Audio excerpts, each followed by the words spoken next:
Good afternoon, boa tarde, bem-vindos and bem-vindas.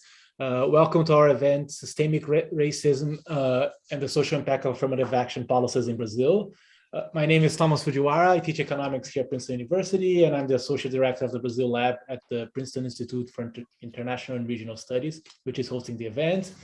We are grateful to our co-organizer in Brazil, the Institute for Mobility and Social Development, as well as our co-sponsors at Princeton, the Program in Latin American Studies, the Departments of Anthropology, as well as Spanish and Portuguese.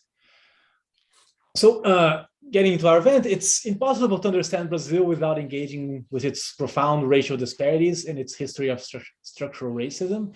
Brazil received by far the largest number of slaves during the transatlantic slave trade, and it was the last country in the Americas to abolish slavery, only doing so in 1888. Currently, there's substantial public debate regarding affirmative action laws in Brazil, particularly regarding the social quota law, or the lei de cotas in Portuguese, which was a 2012 piece of legislation that reserved half of federal universities' admission spots in each degree program to students from public high schools, and additionally reserved spots for Black Brazilians. In particular, this law stipulated that the legislation should be revisited after 10 years, which means now in 2022, which raises the possibility that Brazilian Congress and President Jair Bolsonaro may alter it, renew it, or even rescind it, right? Depending on how the legislative procedure goes. To help shed light on these pressing current issues from both a historical and comparative perspective, we are lucky to have two incredibly distinguished scholars with us today, Silvio Almeida and Frederick Wherry. Silvio is currently a visiting professor at Columbia University, but also professor of law and philosophy at the Mackenzie Presbyterian University in São Paulo, as well as the Getúlio Vargas Foundation School of Business Administration, which is also in São Paulo, where he teaches corporate ethics and anti-discrimination compliance. Almeida is the president of the Mackenzie Law School's Inclusion Diversity Project, an institutional initiative to train Black students for careers in Brazil's leading law firms. He's also the founder and the president of the Luiz Gama Institute, which provides legal advice and citizenship training to vulnerable populations in Brazil. So Silvio Almeida has also lectured extensively in Brazil and internationally on ethics, corporate challenges in times of crisis, and the fight against racism. And he's the author of the bestseller Racismo Estrutural, or Structural Racism in Portuguese, and also writes a regular column at the Folha de São Paulo, a large Brazilian newspaper. Frederick Wherry is the Townsend Martin Class of 1917 Professor of Sociology here at Princeton University, and also the director of the Dignity and Debt Network, a partnership between the Social Science Research Council and Princeton University that brings together a global network of scholars, advocates, financial organizations, working to understand and empower the linkages between lending and human values. He's the author of an editor of numerous books, too many to mention. I'll single out credit where it's due, Rethinking Financial Citizenship with Kristen Seffeld and Anthony Alvarez. In 2020, Frederick taught a free online class, which is, to your viewers at home on YouTube, it's also available at YouTube for all to watch. So the course is named Sociology 102, Police Violence, Black Lives Matter, and the COVID-19 Pandemic. So without further ado, I just want to thank you, Silvio and Fred, for being with us today. And so this is our format for our meeting. Silvio will speak for about 30 minutes, and Fred will then provide comments for 5 or 10 minutes to kick off a discussion after that. For the audience watching from home, the chat on your YouTube channel is open, so feel free to ask questions as the event unfolds. So our team will be collecting questions, will forward them to me. I will then pass them on to our speakers, right? And the event will last no longer than 1 hour and 15 minutes. So let's just get into it. So we'll start with Silvio's presentation. Silvio, please go ahead. Thank you, Thomas. Thank you, Frederick. It's a great pleasure to be here with you. I'm very happy because this event, beginning with the sentence that is absolutely impossible to understand the Brazilian social formation without understanding the racial problem. I think that's impossible to understand the world situation, the economic situation, the institutional situation. I'm talking about politics, without understanding the role of the racial system in this problem. It's a great pleasure for me to be part of this event. I want to express my enormous admiration for Princeton University and for all the people who make this place one of the most renowned in the world. My special greetings to professors Thomas Fujiwara, Mackenzie, Frederick. I also want to say hello to my friend Lily Schwartz, who made it possible to approach. Today's theme is systemic racism and affirmative action in Brazil. I intend to address this issue in 4 points. I want to share my screen with you.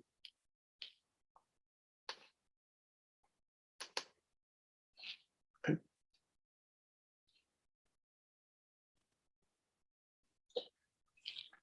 The first point is to understand what is systemic racism. The second point is systemic racism and affirmative action. The third point is systemic racism and affirmative action in Brazil. The thesis in this point is that affirmative action in Brazil is not a US importation. It's very important to understand it. The affirmative action in Brazil is part of a unique Brazilian experience, according to the process of historical and social formation of Brazilian society. Fourth point is the debate on affirmative action in the current context of Brazilian politics. First point, what does the term systemic racism mean? I'll be straight. In my opinion, systemic racism is a pleonasm. This is because I consider, supported by extensive literature, that racism is always systemic. Racism is a process and not just an act or a set of acts. Racism is the process in which the social conditions that attribute advantage and disadvantage to people belonging to racialized groups are reproduced. Economic, political, static advantage depend on your racial identity. There are many forms to understand racism. In general, people understand racism as an individual behavior. But if racism is a system, it is necessary to advance to understand racism as an institutional conception or a structural conception. Depends on the different conceptions, you define the form of a struggle against racism. Education, criminal law, civil law, institutional reforms as affirmative actions, social and economic changes.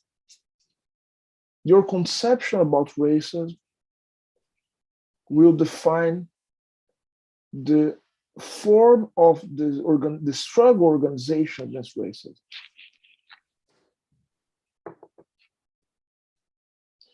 In my book, I define racism as a systemic form of discrimination based on race, which is manifested through conscious or unconscious practices that culminate in disadvantage or privilege for individuals depending on the racial group to which belong.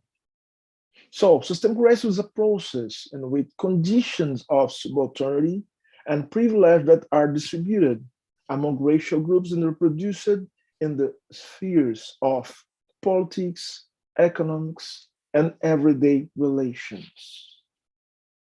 So, talk about racism is talk about racialized system. For a racialized system to exist, the role of institution is fundamental. The institutions are responsible for stabilizing racialized system, for normalizing racism. It's schools, legal institutions, the media that will provide the ideology necessary for the naturalization of racial system. This is how racism can present itself in a covert and uncovered way. Covert and uncovered way. This depends on the circumstances, the moments of crisis, the solidity of the institutions. But how racism presents itself in everyday life varies under the social context. As Frantz Fanon taught us, contemporary societies have created disguises for racism in such a way that it's even possible that there is even racism without racist, and the good expression of Eduardo Bonilla Silva. Racism is present in the shooting of the gun that takes the lives of Black people, but also in precarious housing, unemployment, and hunger caused by political and economic measures that turn their backs on racial inequality. In general, our legal system repudiates overt forms of racism, but political and legal instruments that allow real opposition to indirect forms of racial discrimination are here.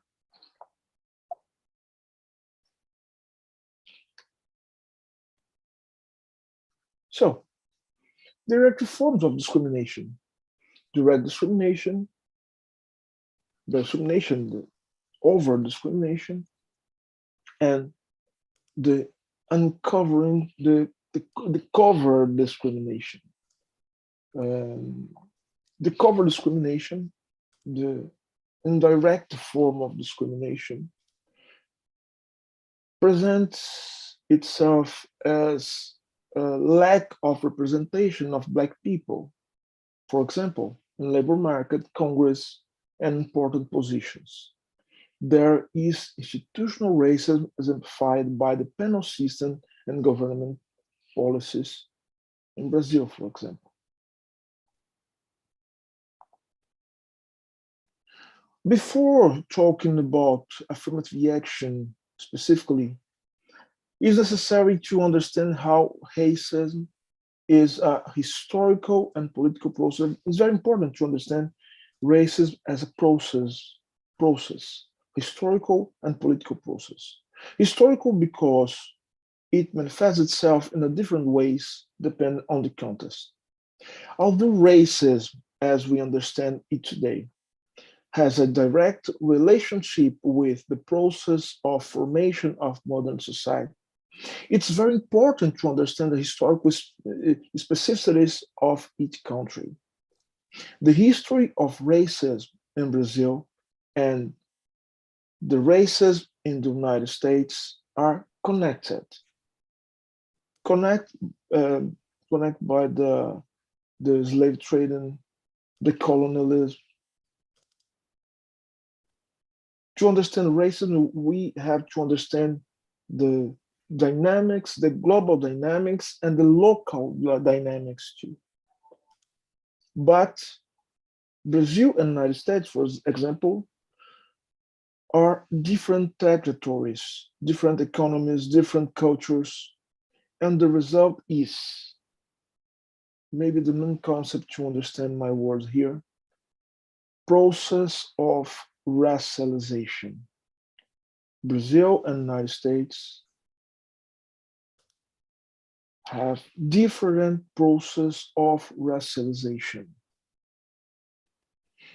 to create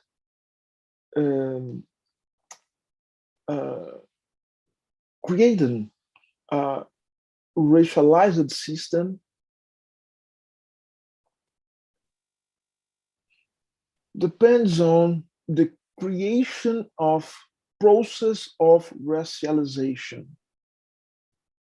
And process of racialization are specifically of the dynamic of class, social classes, cultural formation, political institutions, etc.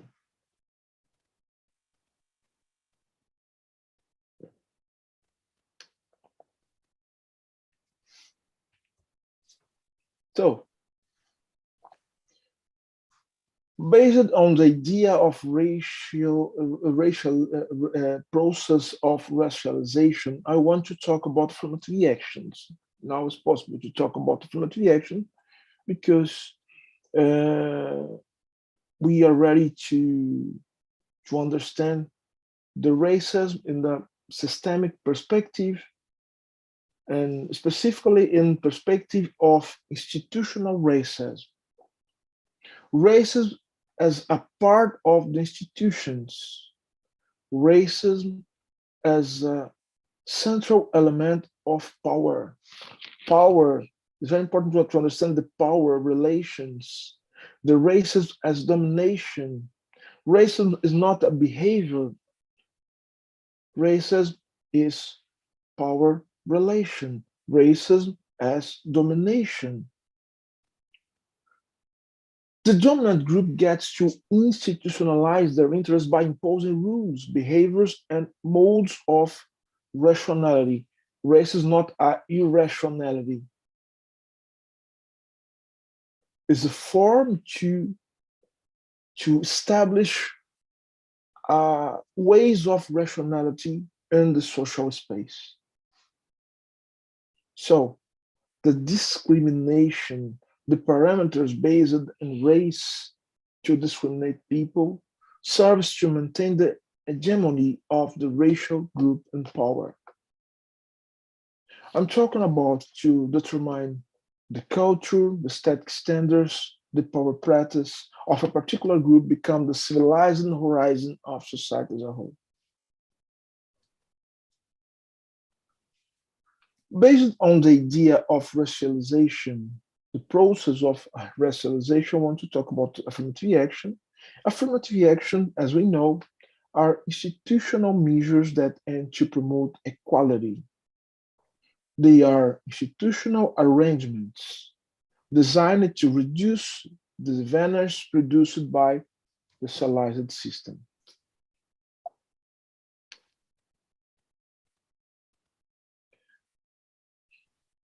Process of racialization.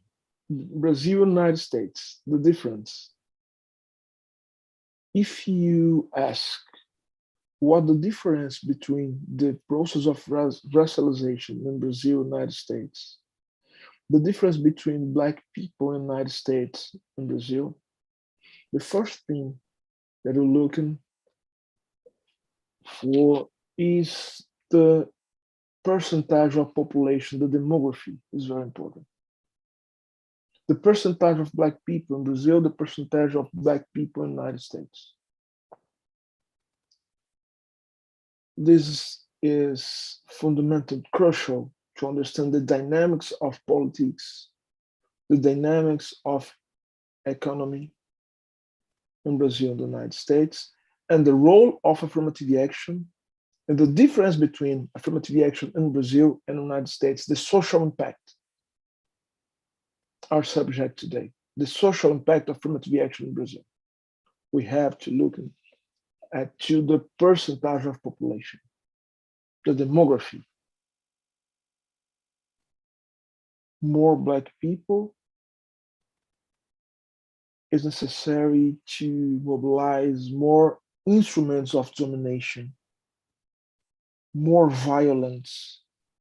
To maintain the inequality in Brazil is necessary to use more violence, more state violence.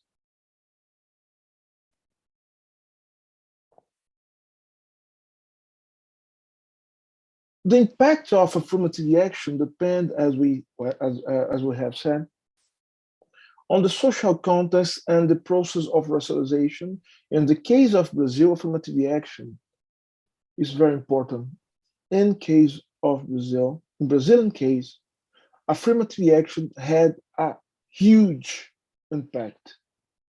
not only on universal education, where they were massively applied, but on Brazilian society in general. I must say that the affirmative actions in Brazil, the impact of affirmative action in Brazil was impact of the production of imaginary, the social imaginary in Brazil. A cultural impact, a very relevant, a huge social impact. The conclusion, this conclusion is part of a paper that I'm writing with Professor John Francis at Duke University and students Travis Noll, Valesca Batista, and Thaisa Pellini. The impact of implementing affirmative action in Brazil was much greater than in the USA. Given the characteristics of Brazilian racism, I support the sentence in 4 statements. Why do I consider the impact of affirmative action in Brazil rude? 4 statements. 4th statement. The adoption of affirmative action in Brazil came belatedly after decades of public debate, mobilization of social movements, and broad resistance from some sectors of society. It was a battle that in 2011 was decided by Brazilian Supreme Court in a famous constitutional action, ADPF 1A6. In this decision, the Supreme Court unanimously ruled on the compatibility of affirmative action based on racial criteria with the Brazilian Constitution.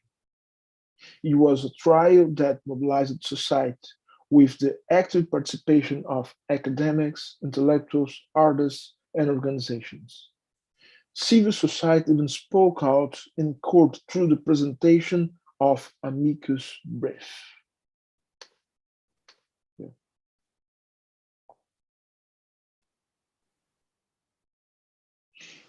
Unanimity of the decision that considers the quotas as constitutional.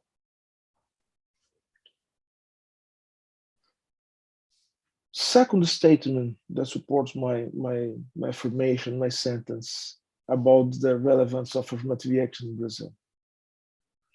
The racial dynamics in Brazil produced a discourse that feeds on the denial of the existence of racism. This is a very important characteristic of Brazilian racism, the denial. For some people in Brazil, is incredible, but some people in Brazil say loudly, racism not exist. Understand the contradiction. Some people say, racism not exist, racism exist, racists exist, racism not exist. In other words, exist racist individuals that discriminate other people, other person, but a system, a racialized system, do not exist. The denial is a main characteristic of the Brazilian society when we talk about racism. Despite being one of the most violent countries in the world, and with statistics showing that Black population is the most affected by social problems, there is an attempt to affirm the existence of racial system. United States, I know that in current times, some people are so angry about the critical race theory. Critical race theory.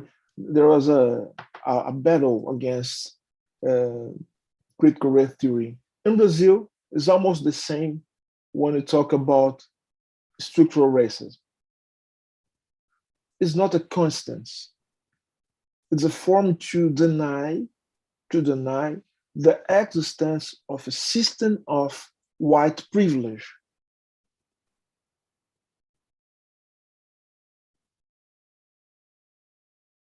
Moving away from the racial debate is a way of blocking questions about the political, economic, and cultural arrangements that sustain inequality in Brazil. Therefore, recognizing the need for affirmative action is to break the specter of silence around the racial structures of Brazilian inequality. Third statement. For the first time in Brazilian history, racism was raised to public debate as a political and collective issue, and not just a moral and individual issue. The question was no longer how one can discriminate against a Black person, but how an entire country turns against Black people. To understand the relevance of the debate, the public debate, the debate about affirmative actions changing in this very significant way the terms of the debate. It's not a moral debate, a debate about ethics. It's a debate about politics, about power, about social organization, about economy, about the organization of Brazilian economy, about inequality, and who serves the inequality.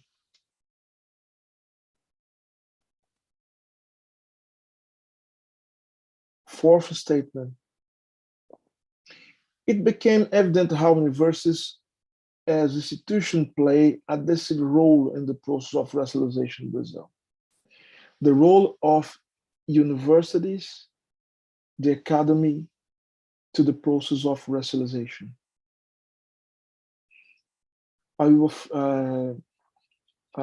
do a strong statement, strong affirmation here, but the university in Brazil was a space to create white people.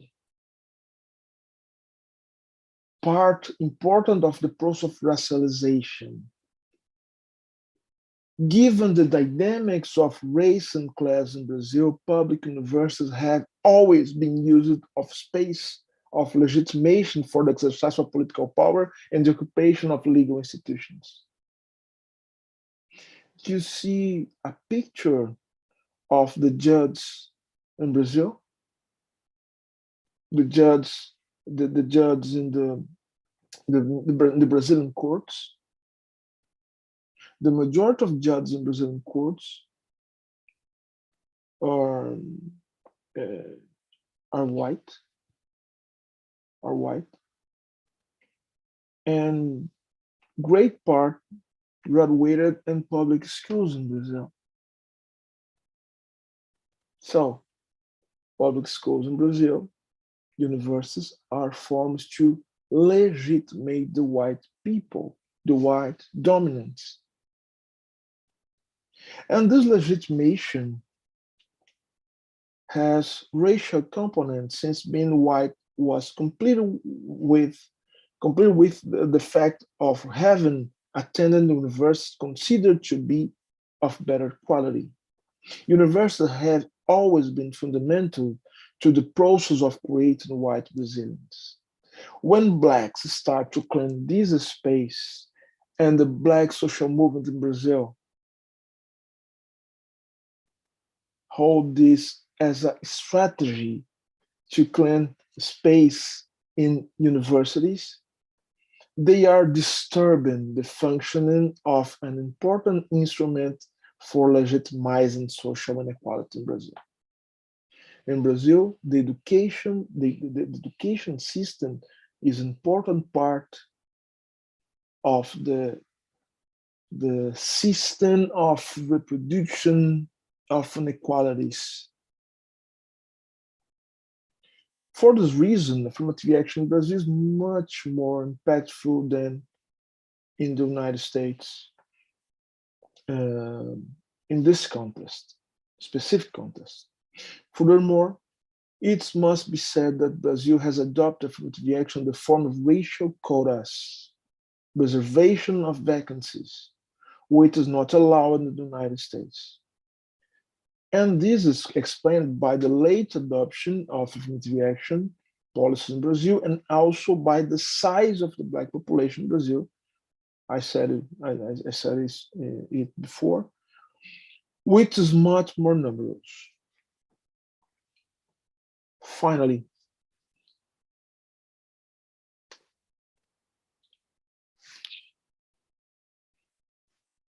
affirmative action is a US import? No, it's not a US import. The problem in Brazil is different. The context in Brazil is different. The historical time in Brazil is different than the historical time in the United States. We need quotas as a part of our strategy to struggle against the racial system.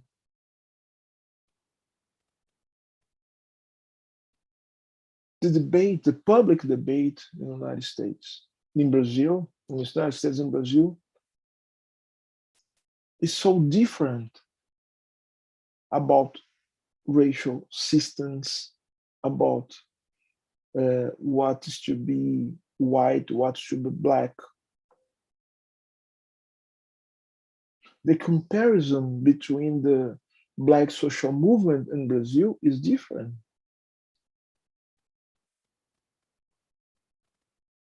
Will lead us to different results, different motivations. Finally, and how is the debate in Brazil today, 10 years after the adoption of racial quota policies? It was 10 years of many changes, of many achievements. It cannot be denied. Affirmative actions in Brazil was a victory of the Black social movement. The Black social movement wins part of this battle against racism.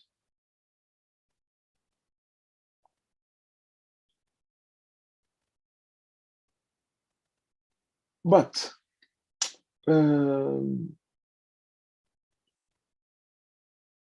the impact goes beyond the number of students. The presence of Black people changed higher education institutions, which had to debate the racial issue more broadly and in different areas of knowledge. Racial quotas changed the political debate about racism and equality and bring and provide new forms of struggle against racism in Brazil. The question about the impact I can answer in this way. Changed the public debate about racism and about inequality, not only racism, strictly consider racism, but about inequality in Brazil, about democracy in Brazil, the possibilities of democracy in Brazil. It's very important to say about the liaison between democracy and racism in Brazil, and bring and provide new forms of struggle against racism.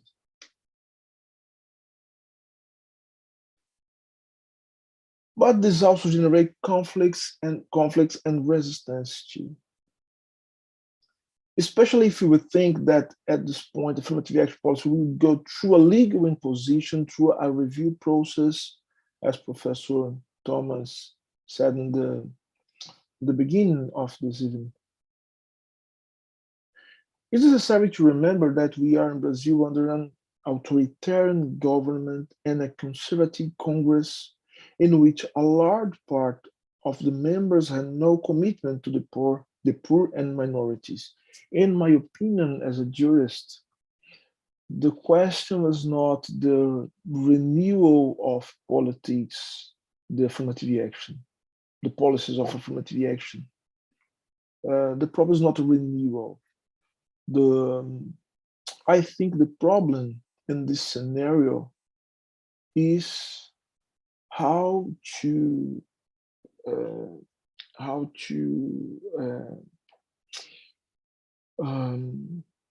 adapt the needs of Black population in Brazil after pandemics, after economic crisis, after a destruction of the Brazilian university, public university. How to adapt, how to deal with the destruction of public university, the economic crisis, the pandemic, and the democratization of the universities and the political of affirmative action. This is the problem. It's not the renewal. In my opinion, the law is talking not about renewal. It's talking about supervision, evaluation. Evaluation is not about renewal. In my opinion, it's not. Yeah, we can discuss about the necessity, the need of a renewal of the political of affirmative, the politics of affirmative action. But in my opinion, we discussing about the material conditions to apply affirmative action in Brazil in this tragic scenario. Faced with this scenario, the issue of affirmative action today involves three fundamental questions. The first is, how is it possible to improve the monitoring mechanisms of affirmative action? I'm talking about monitoring, how to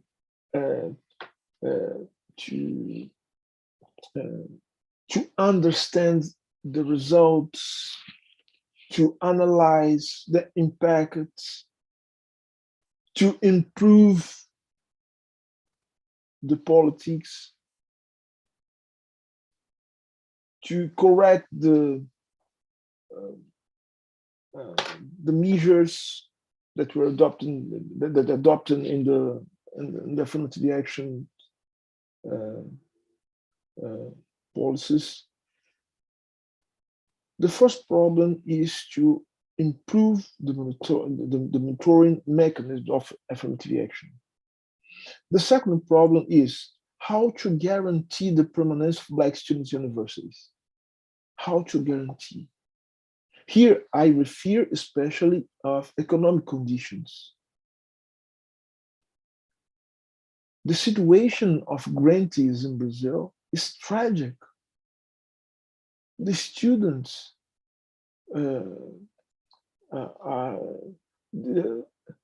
there's no payment of students' grantees in Brazil, and the students depends on the grantees, depends on the salary. So it's very important to understand that in Brazil, grantees of PhD students, for example, is not considered grantees salary. Study in Brazil is not considered work. how to understand affirmative actions without understanding the real economic conditions for the students staying in universities. It's funny, tragically funny, that in the same time that the Black people, the indigenous people is coming in the university is being destroyed.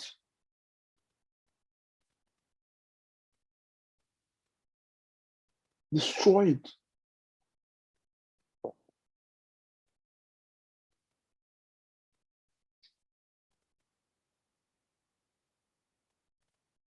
Racial quotas, and the third problem. Racial quotas in Brazil must be standard because the policy objective has not yet been reached. The objective, all public policy has an objective, and the main objective of racial quotas in Brazil not being achieved.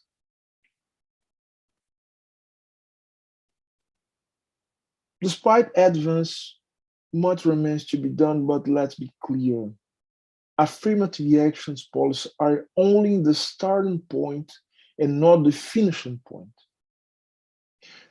Its adoption is a sign that the fight against racism has produced effects, but that they need to be combined with economic distribution and the strengthening of the democratic participation of minorities.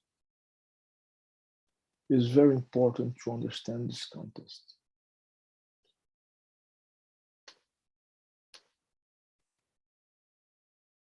It's very curious to observe the arguments favorable to quotas and arguments against quotas. Is to demonstrate the relevance of affirmative action in the public debate in Brazil. In public debate in Brazil, when we talk about quotas, when we talk about social justice, democracy, favorable to quotas, the arguments, social justice for Black people, democracy and equality, combat to institutional racism, opportunities. It's a liberal agenda. It's a liberal agenda. Against quotas, establish a racial court, moral panic, the Haitian fear is mobilized by the Brazilian elites, creates inequality between whites and Blacks, creates inequality. The inequality does not exist. The affirmative actions create inequalities where it does not exist. Meritocracy and lost the quality of education. Arguments about social justice and about the social imaginary, the cultural standards, the institutional frameworks in Brazil.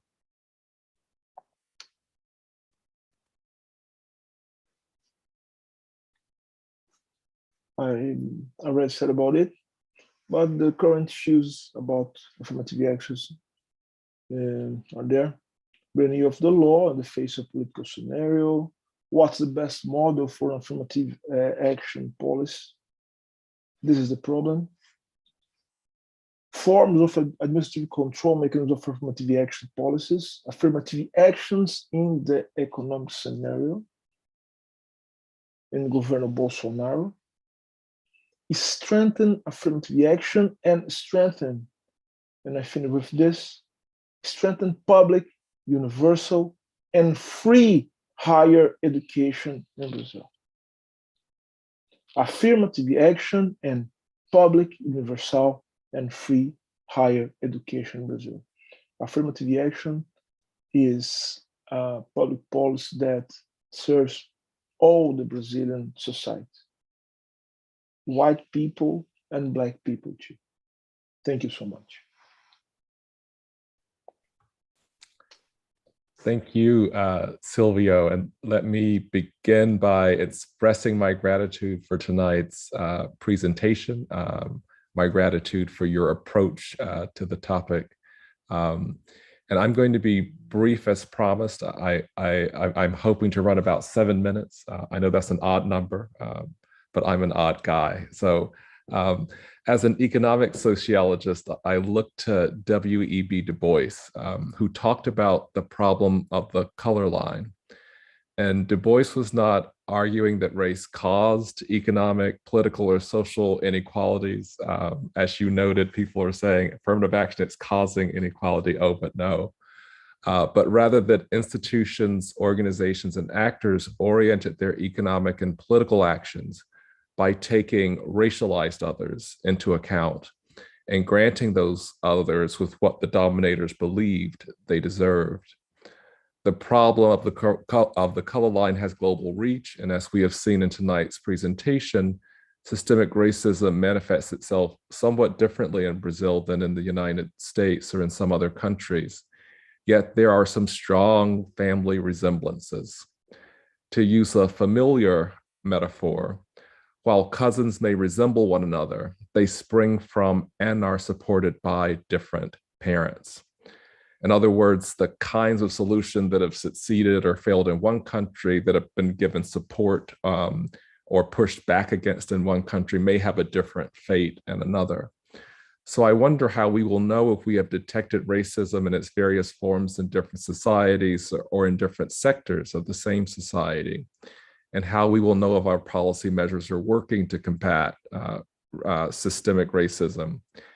If racial representation is supposed to increase as a result of affirmative action policies, by how much is enough, and by when is soon enough? And if inclusion is supposed to make a material difference in the life of a group, again, what counts? Exactly where do we need to go, and how soon can we get there? In their work on race in Latin America, Eddie Tellez, who used to be a faculty member here at Princeton, and Tiana Paschel remind us that, as you pointed out, 15 times as many Africans were taken as slaves to Portuguese and Spanish America compared to the United States. But they acknowledge that across Latin America, there is wide variation from one country to the next in how they classified people by race and what consequences came with those racial classifications. In Brazil, having African ancestry was somewhat part of the national identity narrative, in part because there was this story about racial democracy. And by contrast, in a place like Colombia, to discuss racial mixing was to downplay Blackness and to emphasize the whitening and the mixture. Whereas in the Dominican Republic, there was neither an embrace of African ancestry nor a downplaying of Blackness. Instead, there was an outright denigration of African culture as backward and contaminating. These different histories and the racial schemas they illuminate matter for whether the state is willing to acknowledge and rectify the wrongs that it has committed against those in these narratives. In a number of countries, the violence of class has rested more comfortably in the public imagination compared with the violence of systemic racism. Writing in 2013, Tellez acknowledged that, quote, class quotas have become more common than race quotas, even though the debate has been almost entirely about race quotas. And the most common class criterion is acceptance in public, attendance in public secondary schools, which accounts for fully 74% of all quota students. And so here we're seeing class-based criteria that's not discussed as class-based criteria. And so here is the close alliance of class-based advocacy with anti-racism movements, one of the drivers of support for affirmative action policies. It seems to be so. And are there fissures in the class-oriented supporters that could slow down progress on racial equity? It also appears that one of the strategies for keeping public support high for affirmative action was to focus on an institution that is experiencing growth, if it was, namely the university. This allows the avoidance of zero-sum thinking, because if the number of university slots is increasing, a Black gain does not necessitate a white loss. How does the rate of growth, or how does the rate of change matter for how affirmative action policies are perceived? Ironically, is slower growth in the percentage of members in the judiciary more likely to prevent a public backlash because the judiciary is not expanding and would result in white losses in order to bring about Black gains? In which sectors of society are we more likely to have opportunities for affirmative action policies? And in which sectors is affirmative action more likely to be rejected? And I'll now sort of just turn to some of the interactional or relational dimensions of systemic racism and inequality. Emilio Castilla, who's an economic sociologist at MIT, examined demographic homophily, defined as the condition in which the racial or gender characteristics of ego matches those of alter. So if you've got a boss who evaluates your performance, if you got a demographic match with your boss, you are demographically homophilous. And this can confer advantages. In the case of performance evaluations at work, and one can imagine also at universities, it was less the case that not having the same racial demographic of one's boss meant that the boss evaluated the worker less favorably. It did mean that there was less consistency about the way supervisors evaluated workers. There was a lot more sort of disagreement on performance. And so consistency led to higher rewards. And so the way that we typically think about racial opposition kind of disappears in this interactional mode of discrimination. And yet there are also some warnings from work by Frank Dobbin and Alessandra Kalev in a 2016 edition of the Harvard Business Review. And these were some economic sociologists who reviewed 30 years of data across 800 US firms to explore why some of the usual affirmative action programs had failed and why some of them had succeeded. And so, for example, mandatory diversity training had led to a reduction in the number of Black women and percentage of Asian American men and women getting promoted to management. And issuing job tests that were meant to reduce discretion on the part of managers ended up leading those managers to ignore the test results for white male applicants and to interpret the results inappropriately for nearly everyone else.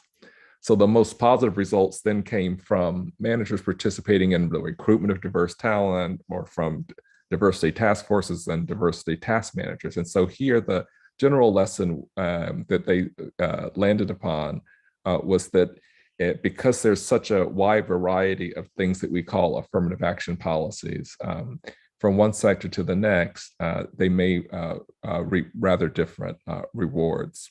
Now, while much more could be said, let me just end by again saying thanks to you for this presentation and asking that you just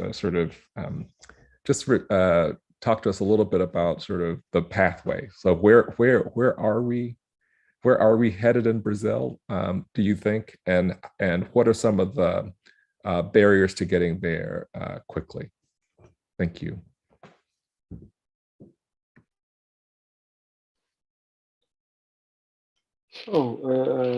Thank you, Professor Frederick. Your question is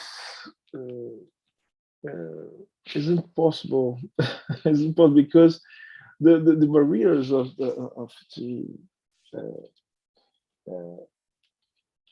in Brazilian society are linked to the Brazilian history. The form that Brazil is dealing historically with the racism is very difficult. It's difficult to penetrate, to insert in the public debate with the racial debate in Brazil. It's very difficult, and when I talk more about it, for an intellectual that can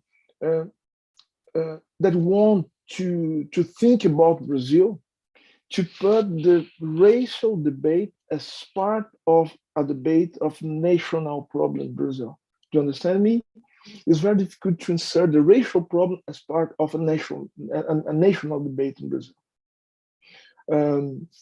My next book is about it. It's about my next book is about the state, race, and law in Brazilian social thought.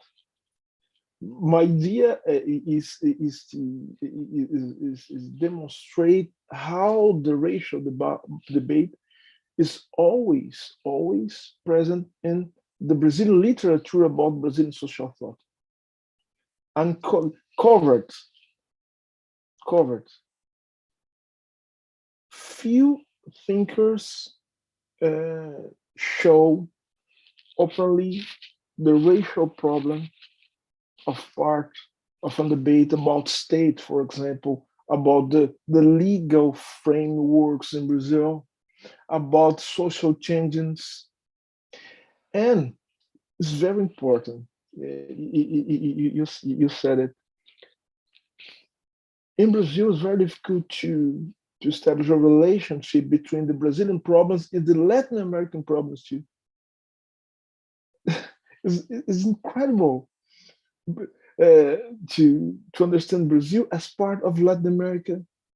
The problem of racial democracy is part of a racial dynamics and normal racial dynamics in Latin America. The problem of mestiçare is the problem of racial democracy in Brazil. The question is, why racial relations in Brazil and Latin America appears a problem of race mixture? What's the relationship between the process of modernization, industrialization, and the problem of affirmation of a racial framework? Why the discourse of racial democracy rise in Brazil in the same time of the process of industrialization in Brazil? That's the question. And it's very difficult to debate in these terms in Brazil until now. I'm trying.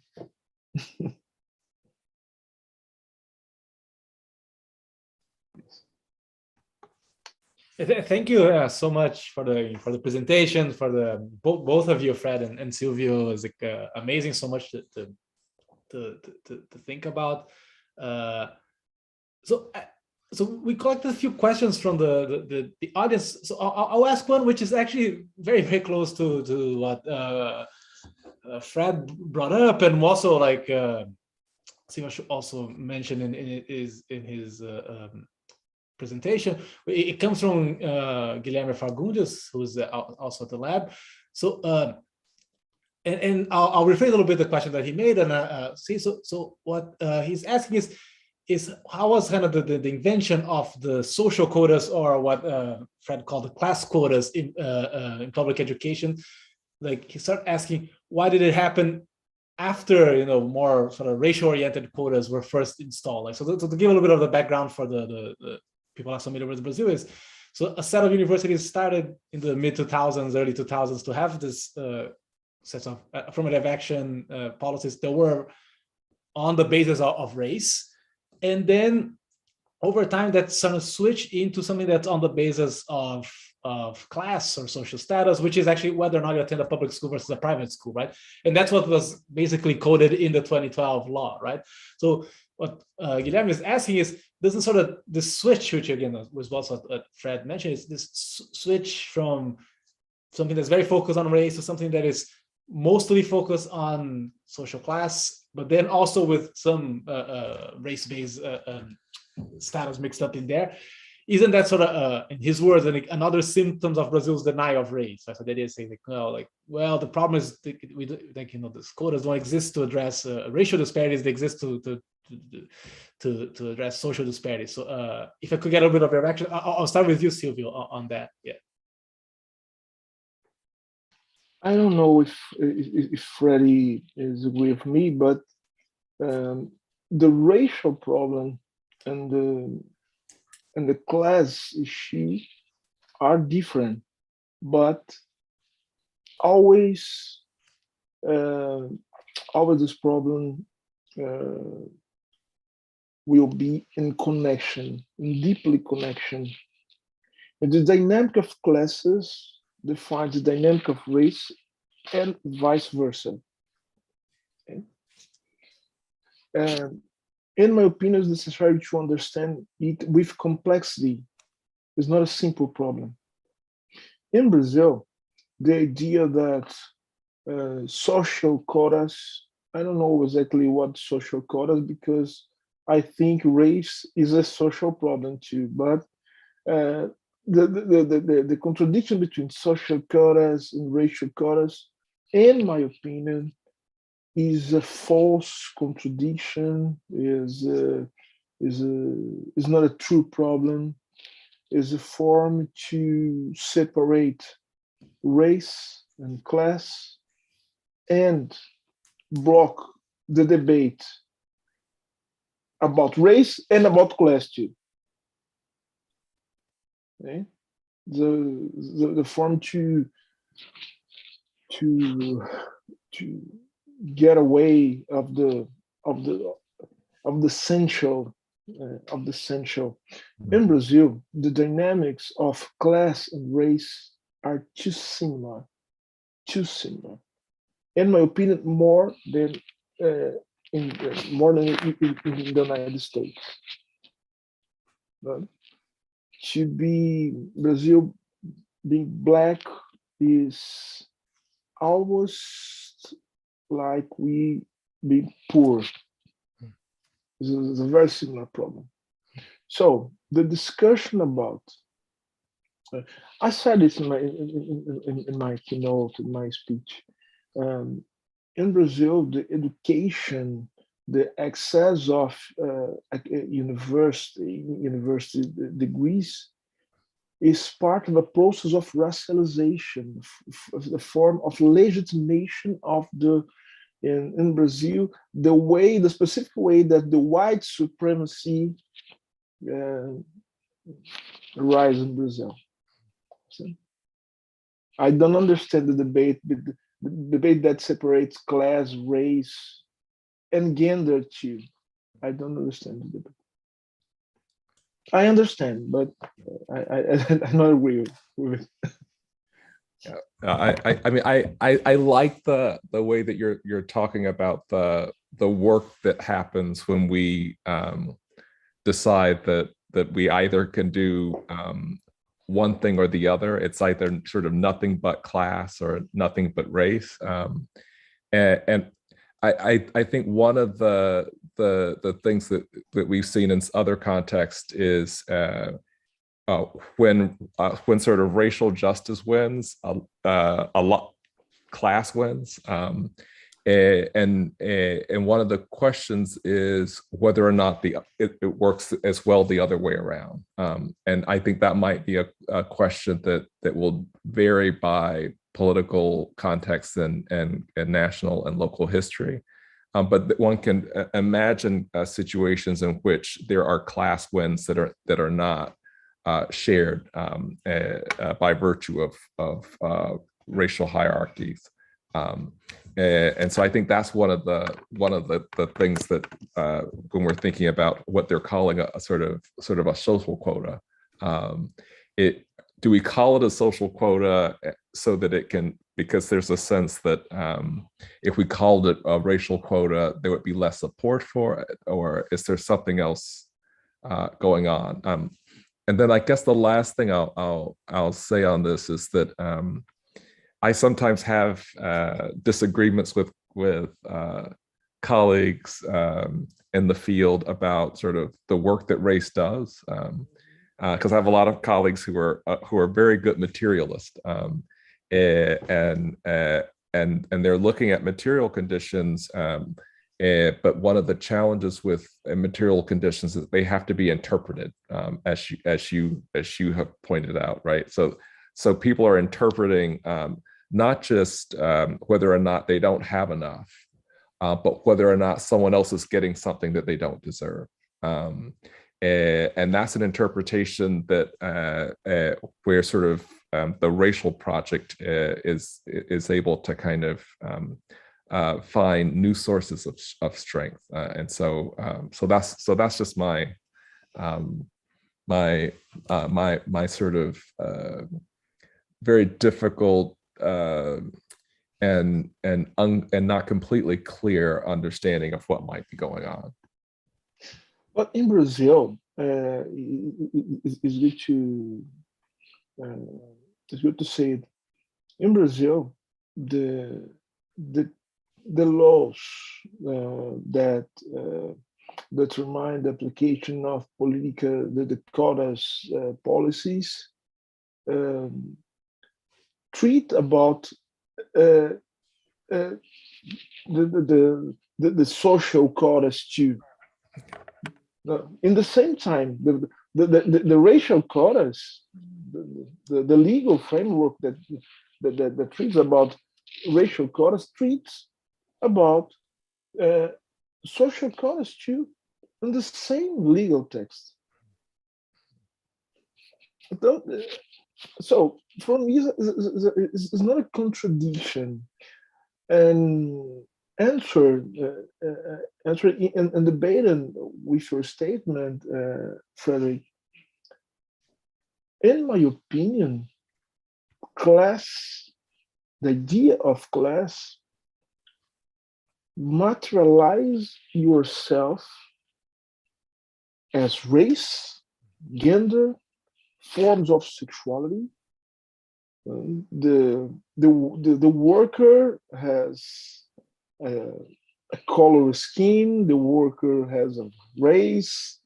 Then the problem of class has to be materialized, and the form of materialize the problem of class is understanding the problems of race too. It's not the same. Understand? It's not the same. Our difference, cultural difference, is ideological difference, and when to think about the problem of inequality, it's important to think about in economy above economy in a strict sense. Then, but in specifically about the racial quotas, and for me, it's very difficult to separate race and class in Brazil, especially. In my example, my personal example, I'm a Black man in Brazil. I know that my economic condition is absolutely linked with my academic formation. I don't have doubt about it. And I studied because I have economic conditions to study. In Brazil, it's very important to understand the problem, the specificities of the problem of race and class, but race and class in Brazil as part of the same dynamics of the social formation in Brazil.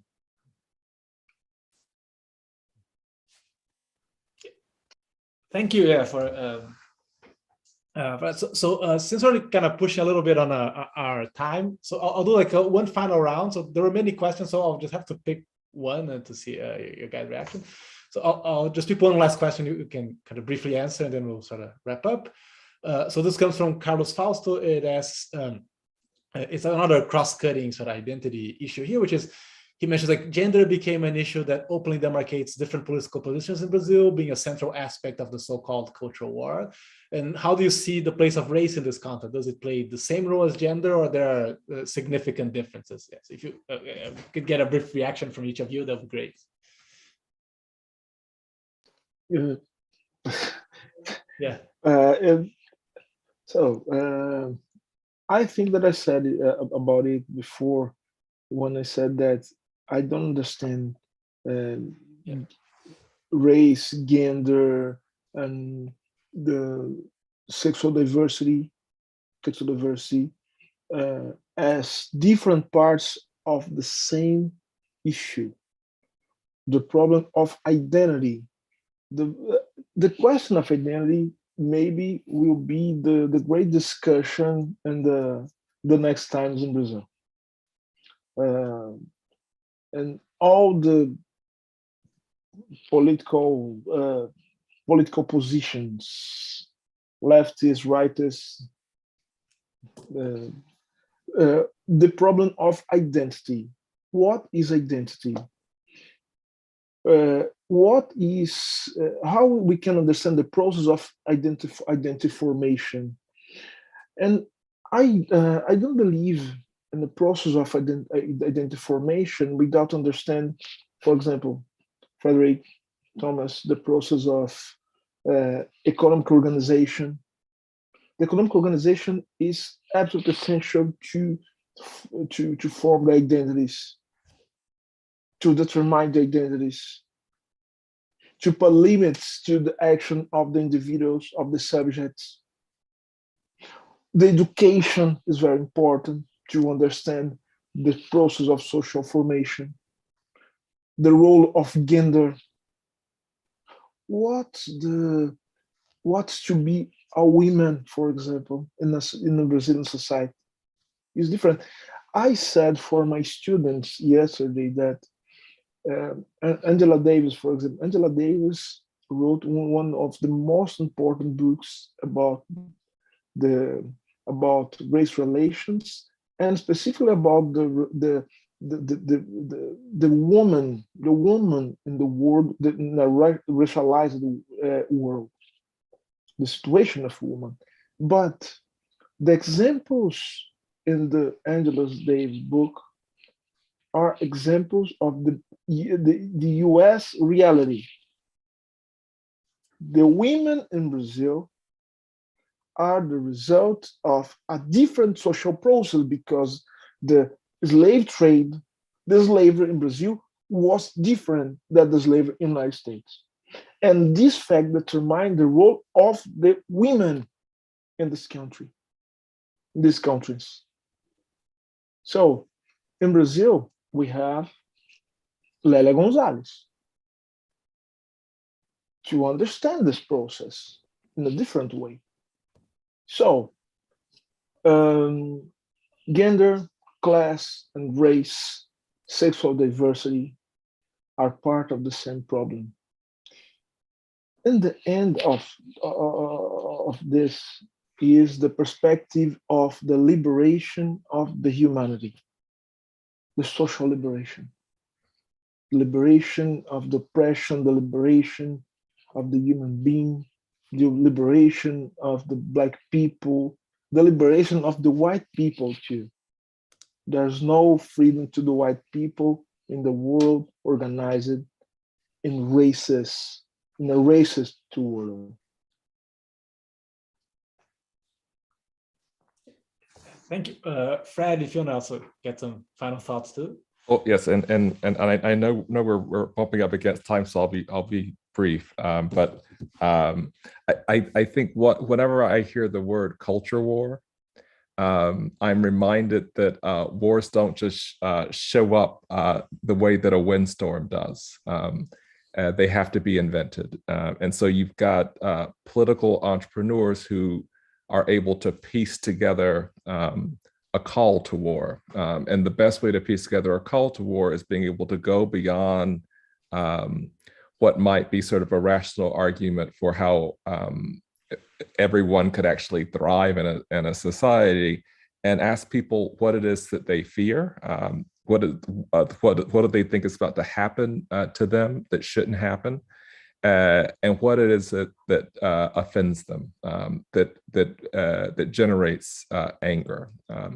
And those entrepreneurs are very good at doing that, creating fissures, and creating sort of profits, even if they're not profits that are going to be widely shared or long held.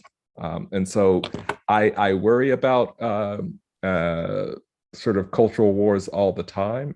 I don't think we as academics have done a great job figuring out sort of how to head those things off or how to redirect them. I think the social movement actors have been much more effective at doing that, and I think we should sort of practice a little humility and offer up whatever support we can to those movement actors who are doing that kind of the good work. And with that, let me just say this has just been a really generative conversation. So I'm happy to have been a part of it. Yeah, so thank you. So as I said, like we're still a bit pushed against time. So thank you so very much to both of you, Silvio and Fred. It was like both fantastic presentations, fantastic discussion, so much to learn and to think about. We all really appreciate it. I'd like to thank our viewers at home. Thank you so much for watching too. And I hope you'll be there for future Brazil Lab events. Please, you can subscribe to our YouTube channel and find us on Instagram or Twitter if you want to keep track of all the other events that the lab is doing. So please so do that. And as a final note, I'll say that next week, February 16, Wednesday at 4:30 p.m. Eastern time, we'll host an event in Portuguese on the title being Multiple Modernism, Brazilian Literature Between Parochialism and Cosmopolitanism, hard word for me to say, 1922 to 2022, with literary scholar Luiz Augusto Fischer and our very own Princeton visiting professor Lilia Schwartz. So different topic, but please stay tuned on that. And once again, I'd like to thank Silvio and Fred so much for coming here, and to everybody at home and to everybody participating. Stay safe, stay healthy, and see you soon. Thank you.